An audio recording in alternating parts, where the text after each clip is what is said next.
Demain qu'aura lieu l'élection partielle dans la circonscription fédérale de Battle River Crowfoot en Alberta. Ce scrutin a lieu en raison de la démission d'un député conservateur qui a cédé sa place pour permettre à son chef, Pierre Poilievre, de se présenter.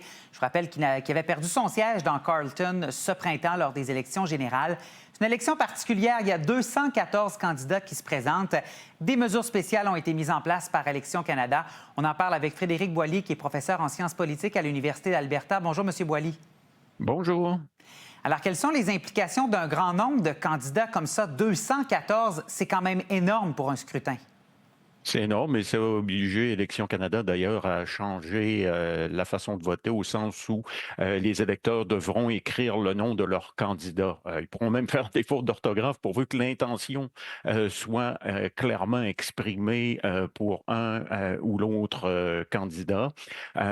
C'est clair que ça vient aussi, disons, affecter l'élection parce que d'une certaine façon, ça vient créer beaucoup d'intérêt pour ce nombre démesuré de candidats et candidates, parce que là, plus de 200 candidats, et effectivement, là, ça va obliger aussi Élections Canada, fort probablement, à changer certaines règles par la suite et au gouvernement également, parce que là, ça risque de, disons, de se reproduire dans le futur. Donc, il faut penser, si ça avait été pendant l'élection générale et que ça se soit produit pendant l'élection générale lorsque, par exemple, Pierre Poilievre voulait se faire élire et qu'il n'y est pas parvenu, ça aurait certainement suscité son lot de critiques encore plus importants, là, surtout si on a deux modes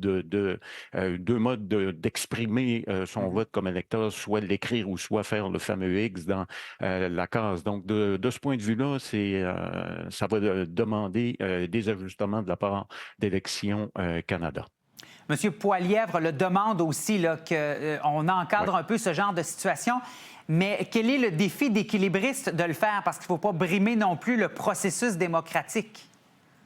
Il ne faut pas brimer le processus démocratique, mais en même temps, il faut quand même mettre des garde-fous pour éviter qu'une telle situation se produise. L'intention du comité est de faire valoir une réforme du mode de scrutin, ce qu'on peut très bien faire à l'intérieur d'un parti politique. Et le Parti libéral du Canada l'avait déjà proposé une réforme du mode de scrutin, on l'a mis de côté. Le problème avec l'objectif du comité, c'est que maintenant, toute l'attention, et ils ont obtenu de l'attention, mais l'attention est dirigée sur la pertinence de présenter autant de candidats et non plus sur la pertinence de faire une réforme du mode de scrutin. Donc, de ce point de vue-là, peut-être que le groupe lui-même devrait réfléchir à son objectif premier, qui est de faire avancer une réforme du mode de scrutin, d'autant plus qu'en présentant autant de candidats dans cette élection partielle, ça laisse entendre qu'il y a comme un vote anticonservateur aussi qui est derrière ça. Et donc, ça va susciter des critiques aussi de la part des conservateurs de dire qu'ils ont été en quelque sorte ciblés par le groupe. Donc, sans brimer le droit de se présenter, il y a quand même une possibilité pour Élections Canada de mettre certaines barrières ou en tout cas certains garde-fous, par exemple, et ça a été demandé par les conservateurs, et je pense que ça pourrait être appuyé par les autres partis, d'avoir un seul agent officiel par candidat, alors que là, présentement, il y a un agent officiel qui a présenté pratiquement ses 200 candidats.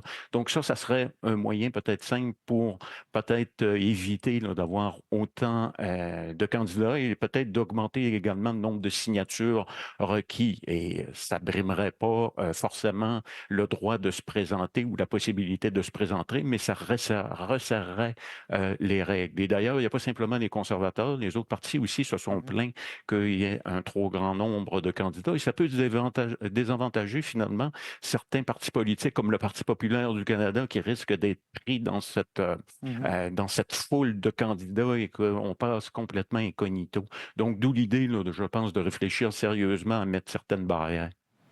Il nous reste une trentaine de secondes, M. Boily. Bon, évidemment, Pierre Poilievre risque de faire son entrée sur une circonscription qui est quand même très conservatrice.